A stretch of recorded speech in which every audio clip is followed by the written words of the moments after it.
मित्रांनो, तुम्ही जर बेरोजगार असाल तर शासन तुम्हाला 15,000 रुपये अनुदान देत आहे. या अनुदानामधून तुम्ही शिलाई मशीन खरेदी करू शकता आणि शिवणकाम सुरू करू शकता. मोबाईल दुरुस्ती, संगणक रिपेअरिंग शॉप किंवा ब्युटी पार्लर, सुतारकाम इत्यादी प्रकारचे व्यवसाय तुम्ही या 15,000 रुपये अनुदानातून करू शकता. परंतु हे 15,000 रुपये अनुदान जे आहे ते कोणाला मिळणार आहे? पात्रता काय आहे? त्यासाठी अर्ज कोठे करावा, कसा करावा, या संदर्भातील डिटेल माहिती आपण या व्हिडिओमध्ये बघणार आहोत. त्यामुळे हा व्हिडिओ शेवटपर्यंत नक्की बघा, जेणेकरून तुम्हाला या योजनेचा लाभ घेता येईल. मित्रांनो, या संदर्भात बातमी देखील प्रकाशित झालेली आहे. मोठी बातमी, तुकाराम मुंडेचा मोठा निर्णय, अपंगांना घसघशीत 15,000चे अर्थसहाय्य, 3 दशकानंतर रकमेत 15 पट वाढ. अपंग व्यक्तींना स्वयंरोजगार सुरू करण्याकरता आवश्यक साधने म्हणजे टूल किट खरेदी करण्यासाठी आता कमाल 15,000 आर्थिक सहाय्य देण्याचा निर्णय राज्याच्या दिव्यांग कल्याण विभागाने घेतलेला आहे. तर या ठिकाणी तुम्ही बघू शकता की अपंग व्यक्ती कौशल्याधारित व्यवसाय जसे की शिवणकाम, मोबाईल दुरुस्ती, संगणक सेवा, ब्युटी पार्लर, इलेक्ट्रिक कामे, सुतारकाम, वाहन दुरुस्ती असे किरकोळ व्यवसाय करण्यास इच्छुक असतात. मात्र आवश्यक साधन सामग्रीच्या अभावामुळे त्यांना अडचणी येतात. महाराष्ट्र शासनाच्या विकसित महाराष्ट्र 2047 या कृती आराखड्यातील अपंग सक्षमीकरण विषयक रोजगार व स्वयंरोजगार या ध्येयाचा एक भाग म्हणून शासनाने ही योजना कार्यान्वित केलेली आहे. तर आता सगळ्यात महत्त्वाचं म्हणजे ही जी टूल किट आहे किंवा हे जे 15,000चं अनुदान मिळणार आहे, तर यासाठी प्रोसेस कशी आहे? सगळ्यात महत्त्वाचं म्हणजे या ठिकाणी लक्षात घ्या की ही योजना जी आहे ती दिव्यांग बांधवासाठी आहे. योजनेसाठी ऑनलाईन अर्ज करायचा आहे आणि ऑनलाईन अर्ज करण्यासाठी सगळ्यात महत्त्वाचं तुमचं दिव्यांग सहाय्यक पोर्टलवर या ठिकाणी नोंदणी होणं गरजेचं आहे. तर नोंदणी कशी करावी या संदर्भात आपण अगोदरच माहिती घेतलेली आहे. आता रजिस्ट्रेशन केल्यानंतर विविध प्रकारच्या 17 प्रकारच्या योजना म्हणजे त्या ठिकाणी लॉग इन केल्यानंतर डॅशबोर्डला तुम्हाला दिसतात. तर या डॅशबोर्डलाच आता एक नवीन योजना ॲड झालेली आहे. ती योजना म्हणजे दिव्यांगांना स्वरोजगारासाठी 15,000 रुपये अनुदान. तर याच्यासाठी सगळ्यात अगोदर तुम्हाला या ठिकाणी लॉग इन करायचं आहे. आता या ठिकाणी मोबाईल नंबर टाका. मोबाईल नंबर टाकून ओ-टी-पी तयार करा या बटनावरती क्लिक करा आणि त्यानंतर साइन इन या बटनावरती क्लिक करायचं आहे. लॉग इन केल्यानंतर अशा प्रकारचा एक डॅशबोर्ड तुम्हाला या ठिकाणी दिसेल. आता पात्र योजना या पर्यायावरती क्लिक करा. या ठिकाणी बऱ्याच योजना आहेत. यापैकी जी योजना तुम्हाला हवी आहे त्या योजनेवरती क्लिक करा. आता हे बघा, दिव्यांग कल्याण विभाग प्रशिक्षित दिव्यांग व्यक्तींना स्वयंरोजगारासाठी साधन सामग्रीसाठी आर्थिक सहाय्य पहा व अर्ज करा या पर्यायावरती क्लिक करायचं आहे. या ठिकाणी अशा प्रकारचा संपूर्ण डिटेल या ठिकाणी तुम्हाला दिसतील. शासकीय संस्थांमधून व्यावसायिक प्रशिक्षण पूर्ण करणाऱ्या दिव्यांग व्यक्तींना व्यवसाय संच किंवा साहित्य खरेदीसाठी अर्थसहाय्य. या ठिकाणी पात्रतेचे निकष जे आहेत तर उत्पन्न मर्यादा या ठिकाणी काहीच नाही.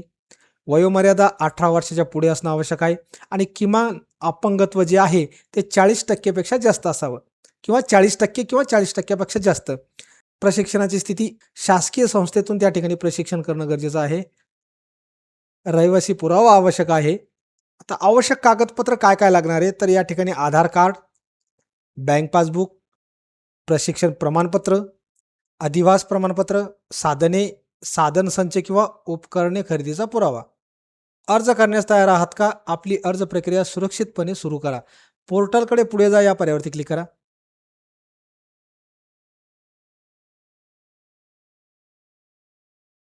अशा प्रकारचं एक नवीन पेज ओपन होईल. या ठिकाणी सूचना दिलेली आहे, financial assistant to trained person with disabilities for tool kit assistant amount 15,000. तर या ठिकाणी 3 प्रोसेसमध्ये हा फॉर्म भरायचा आहे. एक आहे ॲप्लिकेशन फॉर्म, दुसरा आहे अपलोड डॉक्युमेंट्स आणि तिसरा आहे प्रिव्ह्यू अँड सबमिट. तर आता सगळ्यात महत्त्वाचं म्हणजे ही जी माहिती आहे ही अगोदरच या ठिकाणी आलेली आहे. का आलेली आहे? कारण या ठिकाणी अगोदरच रजिस्ट्रेशन करताना ही संपूर्ण माहिती टाकलेली होती. त्यामुळे ऑटोमॅटिक तो डेटा या ठिकाणी फेच झालेला आहे. त्यानंतर या ठिकाणी ज्या ठिकाणी काही माहिती दिलेली नाही त्या ठिकाणी तुम्ही माहिती टाकू शकता. उदाहरणार्थ मॅरिटल स्टेटसमध्ये मॅरिड, त्याच्यानंतर या ठिकाणी आधार नंबर टाकायचा आहे. त्यानंतर दुसऱ्या टप्प्यामध्ये या ठिकाणी एज्युकेशनल अँड प्रोफेशनल इन्फॉर्मेशन टाकायची आहे.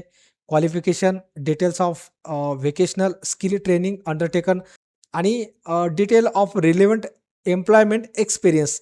तुम्हाला जो म्हणजे ज्यासाठी अनुदान घ्यायचं आहे त्या संदर्भात काही अनुभव आहे का? तर तो अनुभव या ठिकाणी थोडक्यात टाकायचा आहे. उदाहरणार्थ तुम्हाला जर शिलाई मशीन हवी असेल, तर टेलरिंग टाका. नेचर ऑफ बिझनेसमध्ये सेव्हिंग टाका. Estimated cost of starting business, details of tool or equipment required to start a business, म्हणजे बिझनेस सुरू करण्यासाठी तुम्हाला कोणकोणत्या टूल्सची गरज आहे, ती या ठिकाणी टाकायचं आहे. उदाहरणार्थ सेन्सर शिलाई मशीन, ओव्हरलॉक शिलाई मशीन, टेप स्केल, पट्ट्या, खडू बॉक्स, धागे, कॅनव्हास, इलेक्ट्रिक इस्त्री व इतर साहित्य. तर अशा पद्धतीनं तुम्ही या ठिकाणी हे सर्व डिटेल्स इंग्लिशमध्ये टाकू शकता.